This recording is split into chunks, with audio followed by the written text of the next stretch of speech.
This is Insightful, and you're listening to the 1,000 Story Podcast.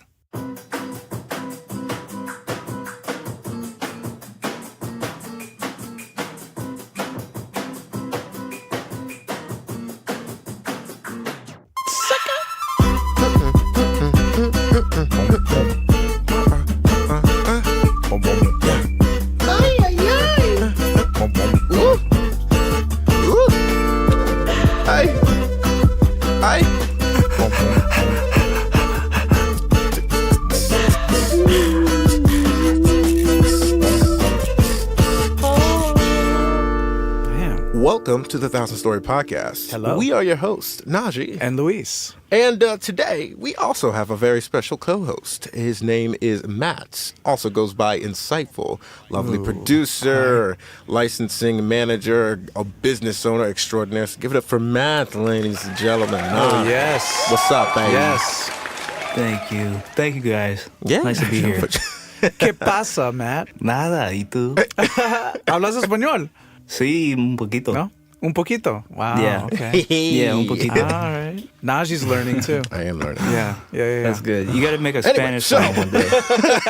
So we'll process. Okay. Yeah. So let's get some backstory on you, Matt. Yes. Who are you? Where Matt. you from? How old are you? What I do don't know do? you at all, Matt. Okay, I'm Matthew, and I've been producing music since I was in high school, the latter half of it, and I started making stuff on GarageBand. Hey, cool. Lots of Quasimodo and Jay Dilla stuff. And then as time went on, I started taking it a little more serious and learning. And it was kind of an addiction at first that never stopped. And That makes sense. and I'm here today. Wow. Yeah. How old are you now? So, guess. Is that not a question? Is that not a question you're comfortable answering? No, I'm 29. 29 years old. 29. 29? And yeah. Man, I'm 27. Don't even. Really mind. You're It feels like the time in music goes by really slow. It feels like It does go by like really I feel like it was only yesterday when I was just a young lad a young blocking bull. myself in a room. Yeah. It's a young waste man. A young one. Yeah, exactly. So wait, where you actually from? Like where's your birthplace? Oh. Yeah, I'm originally from Chula Vista in San Diego. It's like East San Diego. So not a lot of people really go there or are from there really. Except for I've been meeting a lot of people from there recently, but yeah, nothing. It's like 7 miles from the border of Mexico, and I don't know, not too crazy. It's very suburban and Hispanic, heavily Hispanic. Huh. Yeah. I've never been to San Diego. I've always wanted to go. I feel like there's a lot of places in California that I really want to go. Because like Northern California is gorgeous. It is. It is sublime. Yeah. No, I've lived in California my whole life, and San Diego just has a distinct vibe about it that is not the best right now for music, but it's a very I don't know. It's some place where it's a good middle ground between like retirement and vacation, kind of. Yeah, it makes sense.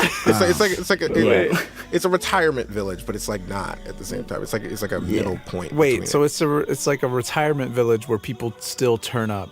Yeah. Actually, you know what? I shouldn't even speak about it because I haven't lived there for like 10 years. But coming from there at the time when I left, it wasn't what it is now for sure. So that makes sense. So wait, where are you now? Yeah. So I live in LA on the west side. West side? And then and yeah, I've been out here for like. Is that where the game? Wasn't the game from West Side? He's from Compton. Is it? No, he's from Compton. Oh, yeah, Compton. Right. Yeah, Compton. Yeah. We're all in the West in California, anyways. So, like, is there any reason why you gravitated towards the Encino specifically? Was it just like a rent thing, or was it just like the vibe there for you? Yeah, it was initially. So, fuck. Where do I even begin? No, I moved down to LA from living in Oakland for almost 10 years and left my job up there to move down here to LA, and I was couch surfing for like 7 months and was staying with a good friend, artist friend of mine, and we would be working, like came down here to work on music 100%. Damn. And I was couch surfing. I got super depressed. Thank God I worked at a tech company before and I saved up some money, and so I was like surviving off that, and it was all good. And then ended up living with a law enforcement guy off Craigslist, like renting a room. And Naj, you were there. You've been there. Yeah, I've been there. But then I ended up moving to Culver City with my girlfriend. Nice. Yeah. Oh, wait. So you're not even in the old spot now. You're with the girlfriend now. No. Bro, you have to come down here, man. I have a whole room What? for music. Yeah, I didn't even know. next time. I love it. I love Yeah. that he's. Yeah, I have a good. whole room. It's good. Oh my god, a whole room, that's dog. crazy. Congrats. Wait, so That was where is good. Culver Thank you, City thank you. in relation to Culver LA? City Like, is it in the greater LA Yeah. area? I feel like it's right outside of LA. Yeah, it's so there's like downtown. If you're looking like right above a map, it's like really, really far west. Work. Okay. So it's kind of like it's kind of like a little. There's a lot of like post production houses and like ad agencies. Oh, that makes sense. Interesting. So, That's a cool yeah, spot to it's be pretty around, cool. though. I feel like you're always seeing some It is. interesting stuff going on. yeah, no, there's a ton of stuff. There's like the Hoblo Brown guys live out here. Malia lives out here. Oh, that's crazy. Yeah, so there's some folks out here, but it's definitely a lot different than Encino, like the valley where I was living. That was super boring. It's cool. I mean, but peaceful. Yeah. Yeah, it is. So, It is peaceful.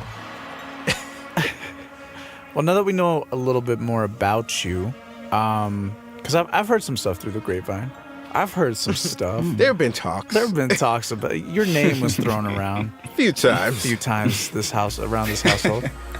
But no. Actually, I was really interested because Najee was telling me that you were really that you have your own licensing company. Is this correct? Yeah. Mm-hmm. So, that is. Break that down. What's Yeah, that? break that down. I'm just like I'm trying to wrap my head around it because like, what is that? What does that mean? Yeah. What do you Okay. do? So, yeah, I so when I was going to college, in the Bay Area, I was going to school for visual effects and like 3D and like modeling and like post production stuff, like Pixar Super shit. cool. Trying to get into Pixar. And, yeah. yeah. That was like my dream job, moving up there. But at the same time, I was still making music, and just at this particular school, they had like 3 different industries that you can, or I guess I don't even know what it's called, but basically it was like game design, music engineering or audio engineering, and then visual effects. And now I was going to school That's for really visual cool. effects, but I had a ton of friends, like everyone that I liked hanging out with, that I personally just gravitated towards was in the music vertical of what the school did. And so I ended up hanging around a lot of those guys and making tons of music. And I went to school, there's a producer named Thriftworks that I went to school with, Rudy. He does like tricking martial arts.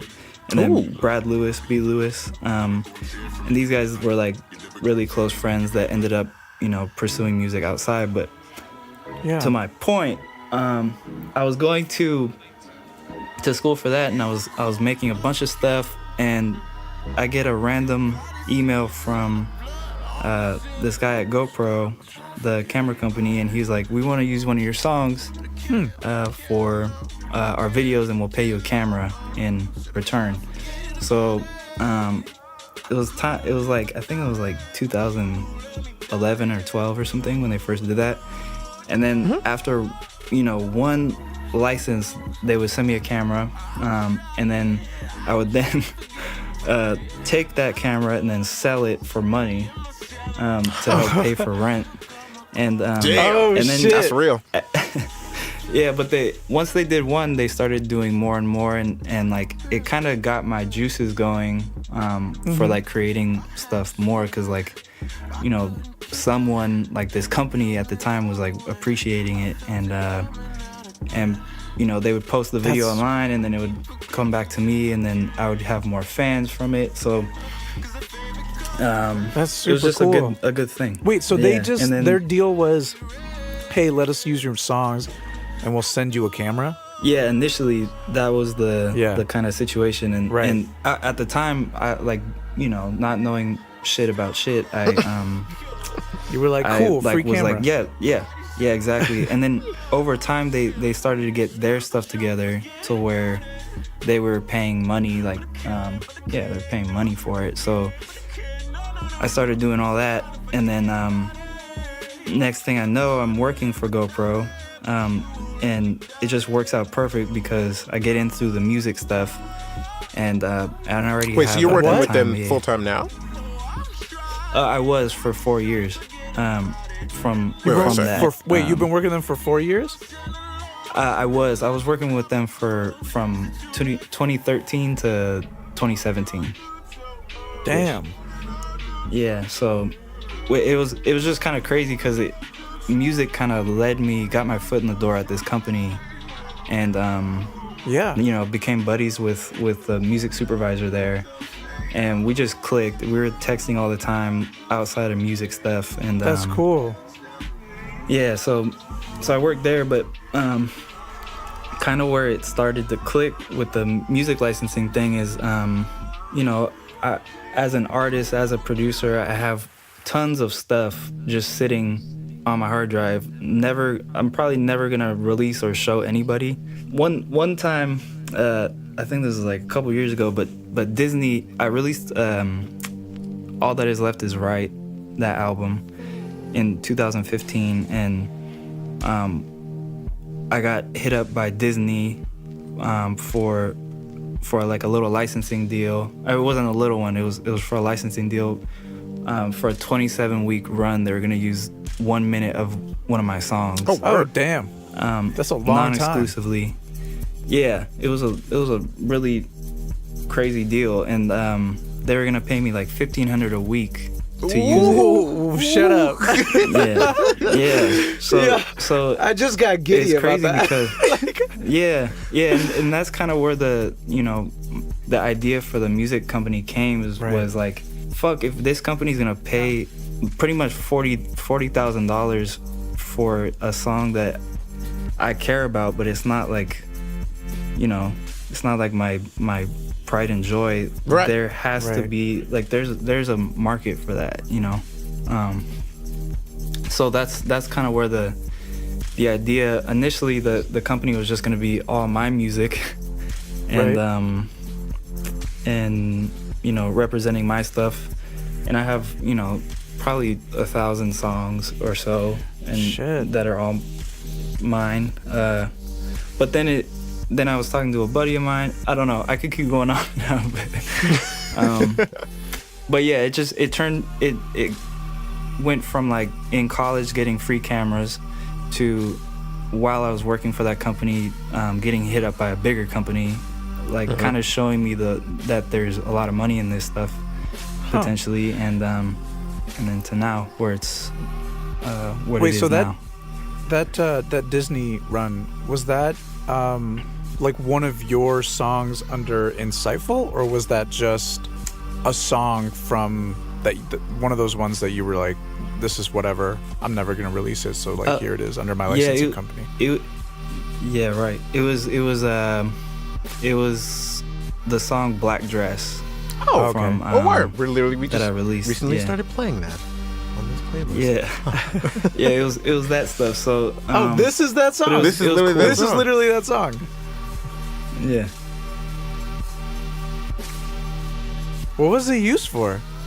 Can I ask? Oh yeah, no. It actually. So this is the funny thing. So I got that, and then at the time I had like an attorney friend look over the contract, and by the time I got back saying yes, I'll do it, they're like, oh, the project was we already found like another song for it. So no. and that was in the course of a day, you know. So I waited a little too long. Wow. But next time The I know course not of to a hesitate. day. Damn. Yeah. It was savage of them. It was very. I mean, that's savage and really hurtful. a day. Like, Damn. Was it 24 hours exactly, or was it like they sent it to you, and then like 18 hours later they're like, no, we moved straight. on. Yeah, no, it's kind of fucking stupid on my end, honestly, because like I was trying to, you know, put on a front like I'm super business oriented, like, oh, let me have my lawyer, you know, look at this thing. And then right when I sent it, she emailed me back like almost, you know, within a few hours, and she was like, do this, and I was like, oh, okay. And then I waited, like I didn't want to be too like, you know, needy sounding. Yeah. So by the time I got back, they're like, it's not happening. it's gonna be a no. Damn. Yeah. Damn, Yeah. that's It's, quick. I wasn't right. Well, I mean, I guess I get it, because they're like their stuff's probably done. They're just looking for additional Yeah. elements, exactly. you know. Yeah, they probably have a bunch of options, you know, lined up. yeah. but- Sure. I mean, so speaking of which, I mean, knowing how like clientele kind of works, like how does licensing a track typically work with you know, bigger companies? Do they try and get one song, or do they like look for like a whole catalog for things, or like how does that kind of work for them? Yeah, so it right now is a very wild time when it comes to licensing, because you know, every company is going to be different. All the networks are not looking like NFL, for example, is not really that keen on having the coolest sound. Like they put out so much content that they don't really care what it sounds like, as long as it's semi-relative sounding. And then you'll have brands like GoPro, who are very conscientious about what they're promoting and how the sonics coexist with the branding and the messaging and the culture. So it's really mixed. Interesting. Like Disney's gonna have a shitload of money, Apple's gonna have a shitload of money, but that's kind of every artist's dream, is to get placed into you know, a TV commercial or whatever it is. Yeah, in my experience, like the TV networks are, I don't want to name them Right, actually, of course. but they don't really, they're looking to get like a mass quantity for like a cheap deal, and it's kind of a conflict with us, because we're representing, like we value the artist and the music first, so that, you know, paying an artist $50 to have one of their pieces of art be on a TV show is not what we're trying to do. That's kind of screwing them over a little bit. Interesting. It's interesting that some yeah, spots are not very nitpicky, that they're just kind of like whatever The NFL sounds. is just like, yo, just is it hype? Like, Is it hype? Yeah, keep it. Get a beer commercial, use it. Right. All right, put it in the thing. You know, I always Yeah. wondered where like those rip-off songs of other songs came from. You know what I'm talking Yeah, about? Because I mean, like there's a. Go ahead. Sorry. Yeah, no, I hear you. There's like a whole world. It's crazy. Like, you know, it's a different type of. It's all art, but it's for a different purpose. I think, you know, like when Najee, well, you know, Najee or even yourself, like if you guys make a song, it means a lot to you, right? Right. Yeah. But there's some people making production music that are creating it for a purpose that there's no like attachment to it, Right. if that makes sense. They're just That like, makes sense. you know, it's just a It's just thing. a job at that point. just Like it's they're a just treating it check. like a Right. job. Yeah. Right, exactly. Yeah. It is a check. Yeah. That's the difference. And I think like what I'm really proud of for the company that my partner and I have built is every artist in there is something that someone will hear that they'll want to Shazam or download or listen to later, you know. And it's not some just like temporary filler sound. which is Right, which right. is rad. So those songs Yeah. that you are licensing, are they also, do you release them as well, like so that people can go out and listen to them? I mean, I know that you were talking about Black Dress, but yeah. I guess I'm strictly talking Sure. about like your actual like company, like all the works underneath your company. Yeah, so we're the company's called Threes Company, and and I founded it with Nice. yeah, and I love it. and yeah, and so my partner and I, he's a music supervisor himself, and he's a seasoned musician, like one of my mentors, and he plays keys for the band Rye. And he's done tons of stuff. Done stuff with Leon Bridges and Damn, so he's blood. he's a G, like Damn. a very very special person. And Damn. That's crazy. and dude. we represent. He knows tons of his world is a little different in the music world. Like he comes from the live band and rock, alt rock stuff, Yeah. soul stuff. And I'm coming more from like the electronic and producer heavy side of things. So it was just kind of perfect, a perfect balance of like taste. We both have like a similar taste when it comes to music in general, but the people he's close with are people that I am not close with in that world, So we represent like just over 24 artists and have a little over 3,000 songs now. Oh wow. Wait, how many songs? And- I'm sorry. Like a little over 3,000 songs. Damn, that's a lot. But it's a catalog. really, That's a catalog. It's really it's really not that much though in comparison to the competition. Like right now there's tons of micro licensing sites like Artlist and Music Bed who have over 30,000 plus Yeah. songs. So ours But I is think extremely. you're even though you have less, they're more quality, as you were saying. Like you kind of curate them to Yeah. really feel Right. like I'm gonna go download this song. And it's interesting that you mentioned Yeah. that there are other companies that are doing the same thing. So like, as a licensing company, well, I guess as a say you were the client, is it more beneficial to work with one company or several? Like if you're trying to license out your own, or an artist rather, not a client, but if you're trying to license out your own music, is it better to try and shop it around to several companies or just try and focus in one company?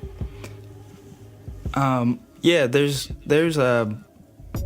nothing kind of in our agreement. It's all non-exclusive, so you could, as the artist, you could do whatever you want. It is a small kind of world in the licensing world. So like, if you have 5 different little sync companies working for you, there's gonna be kind of like a saturation. If what the advantages of working with fewer is like, those people won't be shopping like that. The music is gonna be more valuable, Right. and there's more like leverage, to get it synced and placed. But with that being said, like there's no, if you're making production music, like having it in multiple catalogs is Yeah. really good. But if you're just making if you're making like really creative stuff that you're passionate about and that you're kind of holding on to, I think the fewer the better. But we have that's like right. all the artists, actually not all of them, but there's a few artists and composers that we work with that have 1 or 2 sync agencies or affiliated with another catalog, which is fine. But yeah, I think at the end of the day, if like one company has it, you're probably gonna get a better deal, I think. Got it. Because they feel like it's more valuable for that company. Huh. Yeah. That makes sense. That's really interesting. Got it. So revenue streams for like the typical artist in if they were just doing catalog work, like you were saying with Disney, that was like a $40,000 potential contract. But like, is that normal, or is that kind of just like a random, like, if it, like, companies that go and look for these types of music, are they regularly throwing out these budgets, or is that just like that really only like the top tier, like the 1%? It's gonna vary on the company. Like, Subway isn't gonna spend $40,000 on a song. Right. Yeah. Neither is I don't know, the mom and pop shop that wants to do a TV commercial, but that was extremely high. Looking back at it, the Disney one. Yeah. And that was, I think that's the highest one I've personally ever been offered. But I think that was also a few years ago, and the range, an artist can make a living off this stuff for sure, and that's what my goal, my personal goal for the company and for myself is to make, a yearly salary in syncs. And for my artists too, the people that we represent. So, and it's totally possible, and it's gonna vary too, because the landscape for licensing is a little different, where nowadays, like an Instagram video these days didn't equate to the value that it was probably 2 years ago, 3 years ago. So yeah, web use and social media use is now it's all kind of blurry a little bit still, and it still feels like a wild west, but the social media ads are becoming just as powerful as like a TV commercial. Now, just based on the interaction and engagement. It's crazy because like I feel like they're more powerful than a TV ad. I feel like the TV ads still have the hype of like it being a TV ad, like your grandma, your mom is like, I was on TV. And everybody's like, oh shit, like you were on TV. But like honestly, like people see internet ads way more, like on YouTube or like the Facebook. I hated when that happened, when Facebook did the ads in between videos. I think they're still doing that. Man, they are still doing that. I know. Yeah. That's why they're doing it. I never got on Facebook. They're doing that stuff still. I mean, the if you look at kind of TV is dying off, and so all the companies they're finding ways to create TV on your phone still. So and we see it all the time. With like, even when you're scrolling through the feed now on Instagram, there's ads probably every 4 or 5 posts or whatever. Yeah, exactly. Yeah. So there's tons of it's turning into TV. It's just inevitable. Like, advertisement is a huge market, and for the licensing side of it's really good, but for the user experience and for like for people it kind of sucks as well, but for companies it's a huge opportunity. Yeah. Do you feel like because we have all these new avenues that it's become a lot easier, or like a lot easier to make money licensing your work, or is it more difficult because there are more people trying to take a piece of the pie, I guess, if that makes sense? Yeah. I think there's a lot of kind of uncharted territory, and things are still undefined for the most part, and because one person could tell you how much there's no, I guess, formula for pricing for music right now.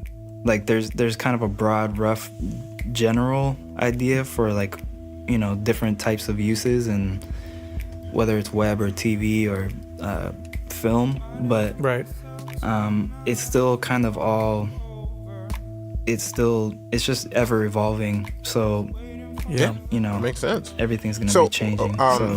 Well, as far as licensing goes for major versus indie artists, do you feel like it's more like are clients more prone to choosing one kind of artist over the other, or are they just looking for the music? It depends on what they want. It's gonna be a lot easier to work with an indie artist that's not tied to like a, pub deal or this and that. Yeah. Because they already have relationships. And yeah, it's less exactly. paperwork. It's less paperwork. Yeah. Yeah, that's not to say though that if Migos has a song, like companies will pay money to have that song because there's some heat around it, and there's like a following behind it. So them using that song instantly, right? Gives credibility or. No, I keep thinking Go about ahead. Lil Yachty and Sprite. I don't know why. You know what I'm talking about? Because he was like in the commercial, and they had his music in the commercial. And right. Yeah, they're it does seem kind of corny a little bit to me. Like they kind of, these brands are noticing that there are certain artists that have that carry weight with audience and social, like a social following. So it's really like, if done well, it is really good for the brand. But then it, like the Sprite one feels a little forced to me. And I saw like a Leon Bridges and Gap commercial, which was cool. But it does feel like from the outside, at least for me personally, like there's definitely a big check involved, and there's not too much thought around like why they're doing that. Other than the social and cultural, benefits. Like capitalizing on the culture or on their fame. And their fan base. But it's always been that way though. Like you can't really hate. That's true. That's true. Because Pepsi did that with Yeah. Michael Jackson, and then they did that recently with like the Kardashian. Yeah, I think it was like a year ago. Yeah, it wasn't that long ago. Yeah. And that everybody was. I remember everybody being mad about that. Yeah. I don't remember why. Yeah, I just remember It's people were because she was basically, the app was like, it took a real life event, police brutality. Oh, and then she was like, Right, here, right, everything will be better with the Pepsi. Oh yeah, yeah. It was like, Pepsi brings I peace. was like, what the fuck? God. Yeah. Damn. That shit was stupid. Yeah, it was incredibly stupid. Yeah. But I mean, I get the appeal of at least on the artist side of just, getting the recognition on just the overall sense of being able to do that kind of commercial, have that kind of placement. You're big at that point. Right. You Right. officially, quote unquote, Right. made it. But it's also interesting that, at the same time, people also see it kind of as a sellout. If it's not done Correctly, well. yeah. So it's like it's this really fine balance of finding what's like what gives you what's an integral and like solid company to work with.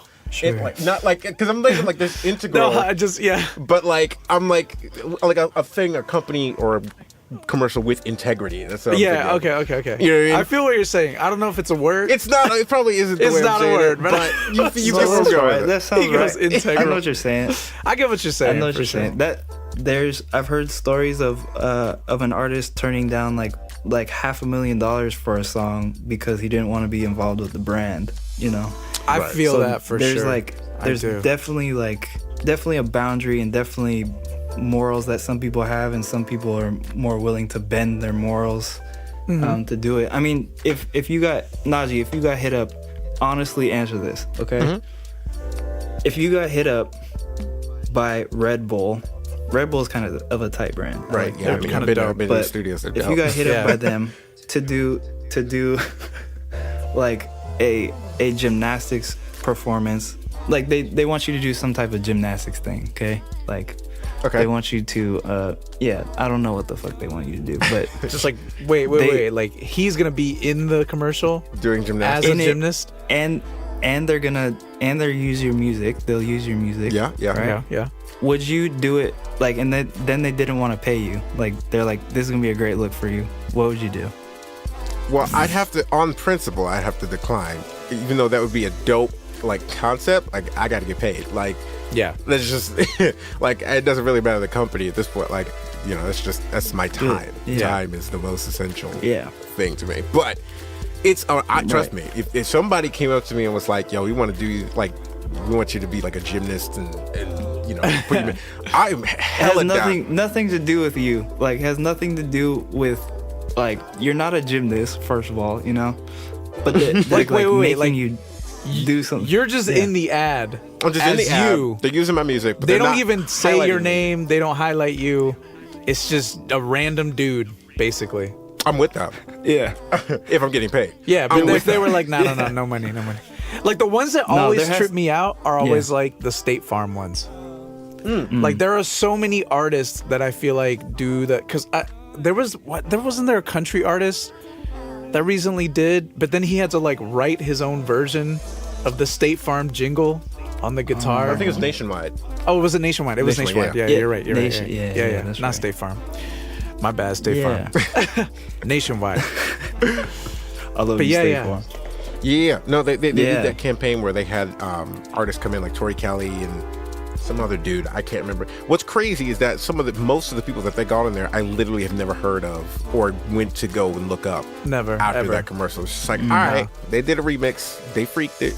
They didn't. I'm gonna continue moving on. Yeah. They didn't freak it. See, though. that's the thing. Is like that is so corny. It's so corny.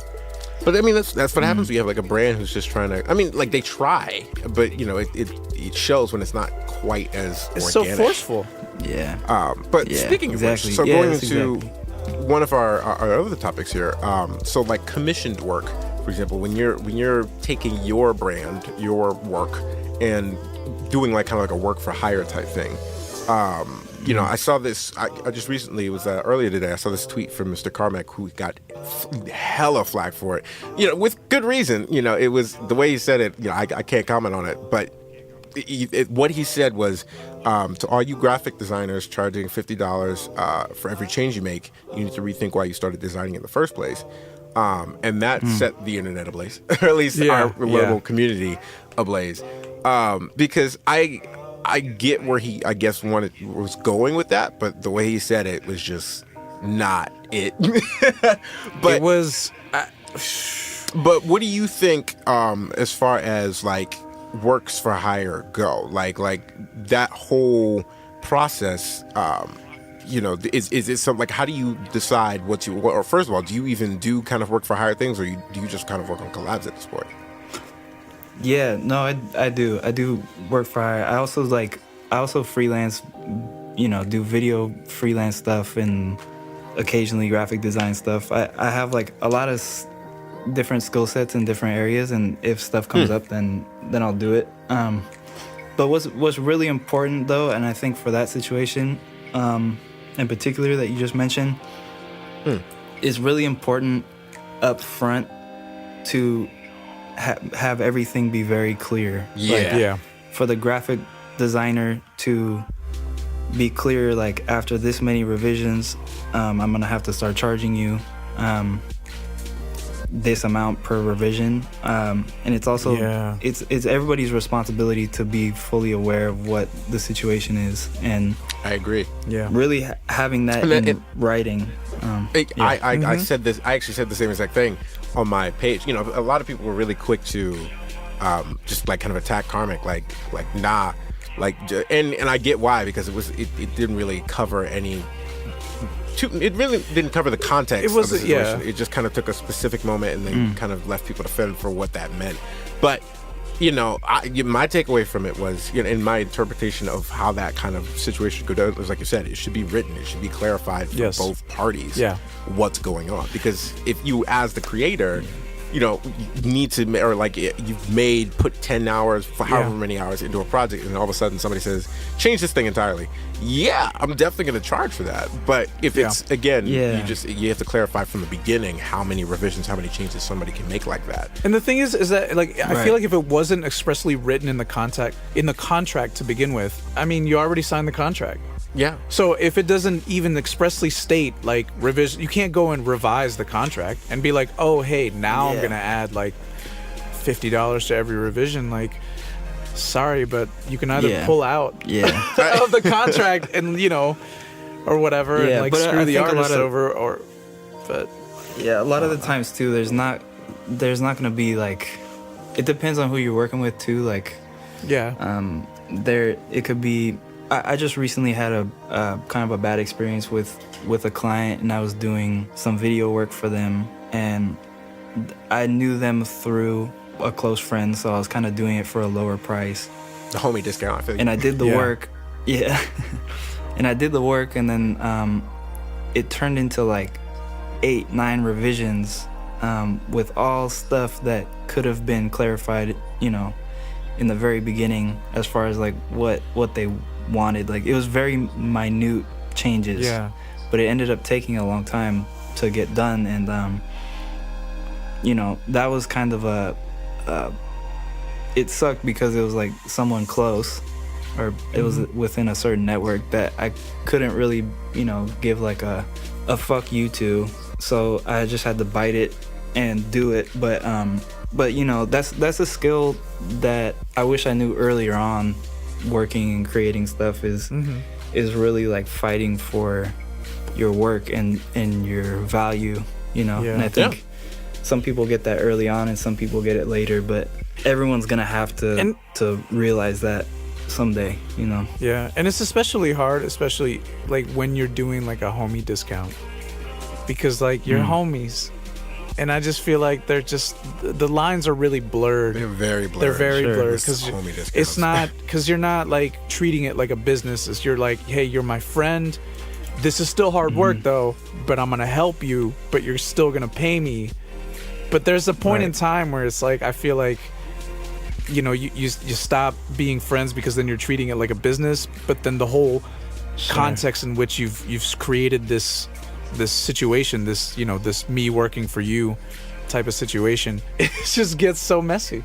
It does. It gets incredibly. It gets so messy. And I think it's a shame because there are a lot of there are a lot of artists, not just up and coming artists, like established artists. Well, I don't know about established artists that don't have something like this in place, to be honest. But like, typically, your up and coming artists, your average, just like regular working artists. Right. A lot of them working class artists. You know, a lot of them don't have like written things, or you know, there aren't any specific written contracts. Like, some of them will have terms, which is even that's great. You know, just having something physically, you know, there for people to see, so everybody can agree upon those things helps. That in itself is kind of a contract. You know, if you agree to pay me for this, these are the conditions under which I'll make that thing. But you know, there are a lot of people who are just getting into it, who really don't know that you're supposed to do that you're supposed to actually create those terms. And then on the flip side, you have clients who don't know that those terms are also there to protect them too. So like, they just go in and, you know, try and get a deal or something. Like, oh, this deal will make me, you know, a thing for like $5, or like $10 even, and then, you know, they get nickel and dimed on those alterations or the revisions. And you know, if they really if they want the artwork that badly, they'll pay for it, but then they end up frustrated. So it really like behooves. Remember behooves last season? Yeah. That was the word of the season. The word of the season. But it behooves every part, like everybody involved, to be aware. Just be aware of what you're getting, how you're getting it, how many, you know, just of all the terms involved. You know, personally, that just makes sense to me. So, you know, Carmack being upset about it, I mean, I feel you, but at the same time, like, you should have known that.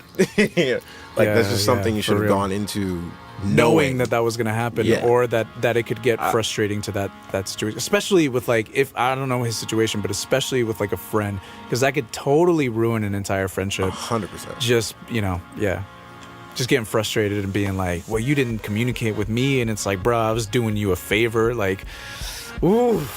I've gotten into those conversations before, and it's not fun. And on that tip, you know, Matt, how do you, like, whenever you're kind of doing a work for hire thing, how do you typically calculate what to charge? Like, you know, aside from like the homie thing, like, but like, how do you like kind of value navigate yourself? How do you value yourself? How do you get to a point where you can say, this is what this thing is worth? I think it just takes time, you know, navigating what type of work it is, how long it's gonna take, how much energy it's gonna take on my end, and then like a lot of the stuff I do is video related, and it's composing related too. So with video stuff, there's a whole different formula for how I come up with it than composing something. Right. And with the video stuff, I kind of know competitively what my peers are charging, and I know I'm not, I know where I stand in the kind of skill set and work ethic area, so I always tend to ask for a little higher than normal, knowing that they could say no, and then I have a little more room to negotiate. Right. And they'll work it down, and you'll still be content with it. Yeah, exactly. So I mean, that's nothing new, but that's kind of. But do you go by the time in the project, like amount of hours worked, or is it all encompassed? And also like they're coming to you, and they're commissioning you, so there's something to say about that. I mean, they're like your demand. You're in demand, and that's why they're coming to you. And not only you're in demand, but they want your specific style that only you can provide. And that's the rare thing about art, is that like, sure they could go with somebody else, but when they want you, they want you. So. Yeah. I'd look at like, it's really hard, man. It's actually a hard question, because if they don't have a shitload of money, I'm not gonna ask for a shitload of money. So it's like finding a relative balance between what I think they have, as far as budget. And some people are like very upfront with what their budget is to produce something, and some people are like, leave it open-ended, which is smart, because it lets you say the number first. Right. So it really depends. I don't know if I really have an answer for you, but interesting. So it's pretty variable. Yeah. It depends on who the client is. I feel like a good tactic is just being like, what's your budget? Yeah. Learning the budget first, and then naming your prices. I feel like that's a really good spot. Yeah, to be in. And some people have standards like, music should be an X percentage of what the total budget is, so that's how much you'll pay me. That makes sense. I see. That's smart.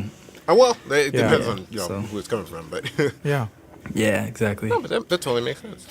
I mean, it's a huge element. But yeah, I want to do like the music is a huge element to what whatever it is that they're making. So to any project, it's actually, I would argue, like 50%, half as important as what the I mean, because the visual is, like for real, like the visuals can change dramatically. Like we've all seen those videos of like they'll take one scene and they'll add like different music behind it. I don't know if you've seen those. I said we've all, as I just guessed. I just guessed that we've all seen them. I've seen those videos where it's like there's like one scene and then they'll put like really funny, it's like a horror scene or something, and they'll put really funny music behind it, and then it just becomes like a whole comedic scene, because it's not, the context within which is put in is just so wrong. It's so off. Right. But, I mean, that's all dictated by the music. That's what I'm saying. Exactly. You put tense music in a horror scene, and you're gonna like your body and your brain will react to it differently than a happy song, or like the happy song by Pharrell, in a horror scene. It's gonna be a lot different. And same thing, like same trigger, to I don't know, I always love, like, I love zombie movies, and I like 28 Days Later and all that stuff. Their movie. soundtrack was crazy. I love their soundtrack. And there's something about like post-apocalyptic playing with old school music that goes really well too, or like old music, like old Billie Holiday with like a huge like vampire like feast, like where they're feasting on everybody, like Blade style. Like those things kind of, there's weird little combinations of music and visuals that kind of work together, but they don't, I always found that stuff really interesting. I agree. Damn. So I guess stepping outside of the work for hire mood for a second here, outside of music, what do you kind of do to keep yourself sane?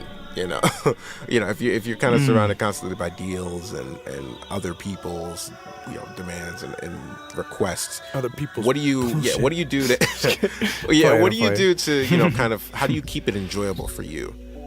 Oh man, like my recent kind of pastime has been going to the gym, and and I play soccer. Like getting outside really revitalizes my mental health, and also like having I'm fortunate enough to have a partner like my girlfriend who enjoys being outside too. So Right. That's cool. as much as I can, I'll get out there, but it's kind of good having like the creative production and creating of music stuff, and then also the business side of it as well to kind of balance out. And then I'm working on another project, a Native American animated series. I just have a bunch of different projects, and I think having multiple things to work on in different states is really helpful. Or you're not Having just like not playing, but you're not stuck on one idea where you're not limited to having to work on things just for other people. That makes sense. I mean, I do the same thing. And and it's cool too, like having them being in different trains of thought or mediums too, which is good. You do a lot of collabs, right? Yeah, I've been heavy with the collaboration stuff. I have so much new music. I haven't released really anything since 2015, like a full project, and that time between then and now, I've just been I bought a guitar, started playing around with that thing. I still suck, but it's just opened up a whole different kind of avenue, and I've really just been experimenting and learning and going through the ebbs and flows of life, and I've been really thankful too, because I feel like more of an artist than I've ever felt. That's super cool. So so I'm excited, and I get to work with Najee a lot, and I think the people around me are also just as big of a contributor to where I feel I am now. Like your mentality. Yeah. No, like I do feel like a lot wiser when it comes to the business side of things. I feel more confident in exploring things creatively. So it feels good. I'm just finally ready to.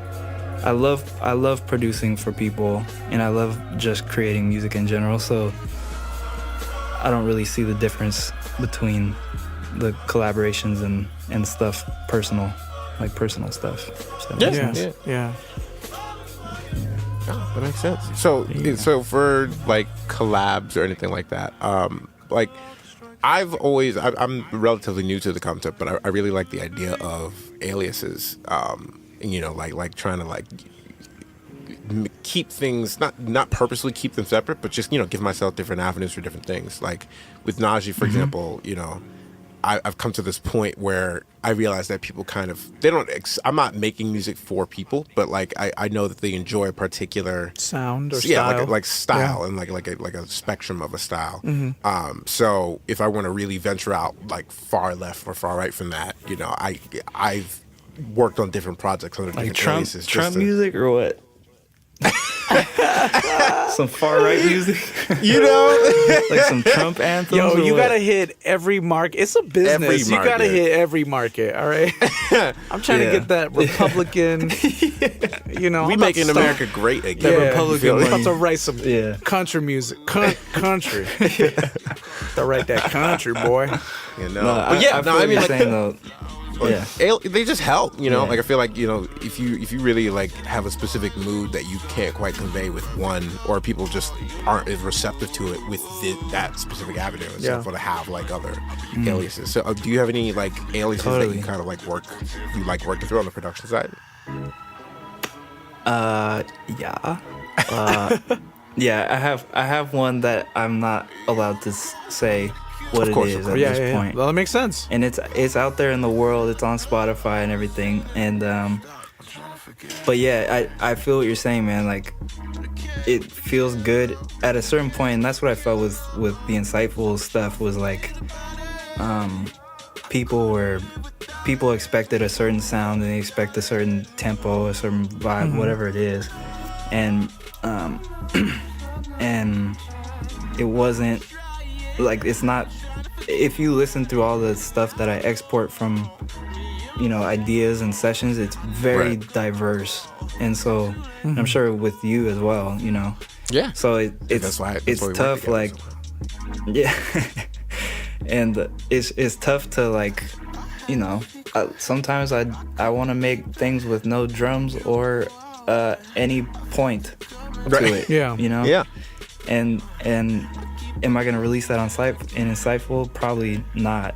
But I think the beauty of these days is having the freedom to kind of go whichever direction you want, and having fun with it too. And I know, like, that's something that I need to learn again, is to be fearless with releasing music into the world. Because now, you know, up until the last release, I've felt like I didn't really think about it too much, but now I feel myself and find myself overthinking putting my art into the world. And I think that's it's not a bad thing, because you get to learn, or you learn about yourself, and you are critical with yourself more.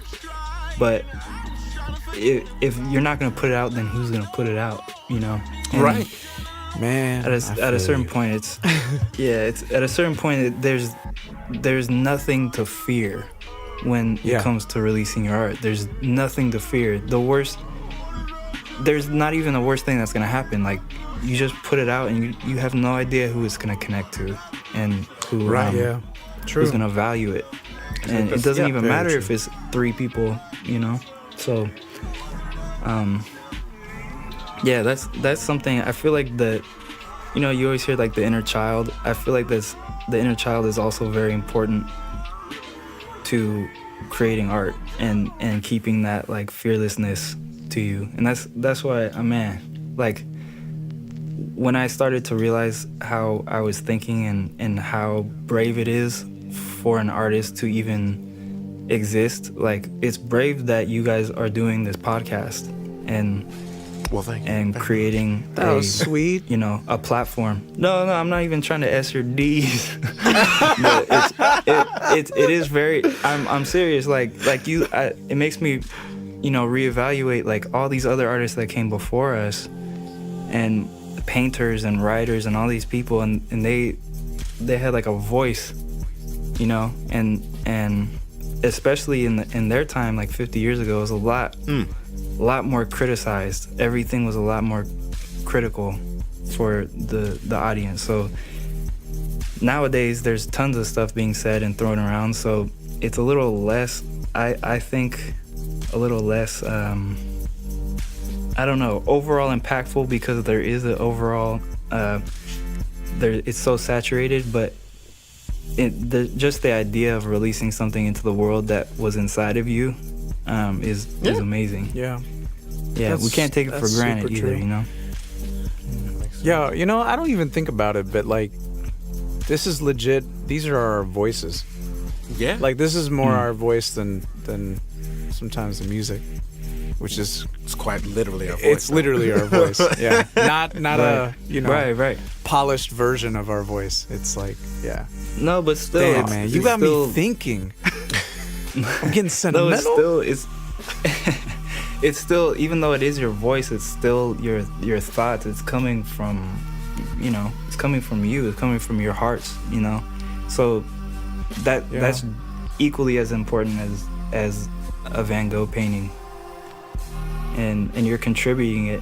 And a lot of people have thoughts and like, oh, I want to do a podcast, or oh, I want to create a piece of music, and then they never do it. Like the action never happens, and that's why I respect every artist that has the balls to create something and show people. I agree. Consistency is key. Yeah. Wow. Thank you, Matt, for coming by, sharing some of your thoughts on the matter. Yeah, man. It's been a great sesh. Damn. Very chill. Oh yeah. Appreciate the music in the back. Definitely left with some thoughts. I'm sentimental ponder. now. I'm very like, Oh man. my heart is open. So before we wrap it up, where can we find you? Where can we find your thoughts? Wow. Well, there's tons of music that's gonna be released this year. Oh shit. Tons of stuff. This is the year. This is the comeback year. It's been since 2015, so it's been like an entire high school cycle now. Mm-hmm. So you can find the latest stuff of mine on Spotify. You just search Insightful, just how it's spelled, how it sounds, and then Insightful. And then my site, insightful dot is my website. So that will point you to everything. I feel like I just got incited. That's not even a word. We just making up words. We just making up words. Making up words. Oh man. Oh man. Well, thank you again. For anybody listening, just to review or sum up the review, so we were just talking with Matt about licensing, how it kind of works, and going over some work for hire type things, and experiences that we've all had with it, and commissions, and just how that whole realm of the industry, or a sneak peek into the industry in that direction. So if you guys have any questions, or if you want to hear more about it, feel free to hit us up on socials at 1000story_. At this point, you should know how to use an underscore. It's not the word underscore, it's just 1000story and an underscore. And if you want to hit us up individually on socials, I am Mr. Najee Boy. That's at MRNAJIBOY. And I am at El Pontillo, ELPONTILLO. That's on Twitter and Instagram for everybody. Yes, sir. Me, Louise, and Matt as well. You're on Twitter as well, right? Yeah. Yep. It's at insightful_EW. Hey, with them underscores on Twitter, and then on Instagram, is it the same thing or is it slightly different? Just at Insightful. Yeah. Just Insightful. Yeah. Cool. Well, thank you again, Matt. And thank you all for listening. No problem, what do we got coming up next, Louise? Oh shit, man! It's hilarious because I go the entire episode and I'm like, literally every episode, I'm like, I'm gonna think of something right now, and then I don't, and then I get sucked into the episode, and now it's this time. Fuck. All right. Next episode, we're gonna be talking about how to fix that hole in your pocket, where all that money's going. And other leaky things. Oh, shit! Yes. So Other leakage. You've heard it here first, folks. Talking about leakage. Next episode. Talking about so that stay leakage. tuned. Enjoy us on YouTube, Spotify, Stitcher, Apple Music, Apple, podcasts, everywhere you can find a podcast. Yeah. But especially on YouTube, because we'll have cool commercials and stuff. And we want you to join our YouTube community. So get on that shit. Until next time, ladies, gents, and others, it's been a pleasure. I'm your host, Najee. And I'm Luis. And he's insightful. Very insightful. And we'll see you next time. Okay, dope. So keep your mic recording. Let's just get you some plugs. So if you could be like, this is insightful, and you're listening to the 1000 Story Podcast type stuff. Okay. This is Insightful, and you are listening to a